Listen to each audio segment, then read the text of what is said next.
Bizkaiko Foru Aldundiak 6,5 milioi euroko aurrekontua jarri du 2012 urteko hondartza programarako. Aurrekontu hori zeregin hauetarako erabiliko da. Salbamendu eta sorospen zerbitzua emateko, garbiketarako, mantentze lanetarako, hondartzainen bidezko zaintzarako eta hondartzetako irisgarritasuneko lanetarako. Gainera, aurten Gorlizko hondartza Bizkaiko hondartzetan ezarritako ingurumena eta kalitatea kudeatzeko sistema integratuan sartu da. Sistema horri esker, hainbat hondartzak 9.001 eta 14.001 ISO ziurtagiriak lortu dituzte orain arte. Hain zuzen, Izuntza, Ogella, Arrietara Txabiribil, Larena, Bakio, Laida, Laga, Karraspio, Plentzia, Arrigorri, Ereaga, Arrigunaga eta Aritxatxu. Halaber, Bizkaiko Foru Aldundiak Asti Teknalia Fundazioarekin sinatutako lankidetza hitzarmena zabaldu egin du eta Larena, Bakio eta Laida hondartzetan gauzatuko da Kosta System izeneko aplikazioa.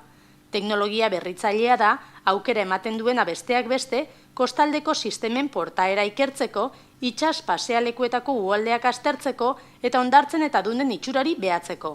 Horrez gainera, tresna honen bidez, erabiltzaileen kopurua kalkulatuko da. Bainurako denboraldia ekainaren batean hasi eta irailaren 30ean amaituko da.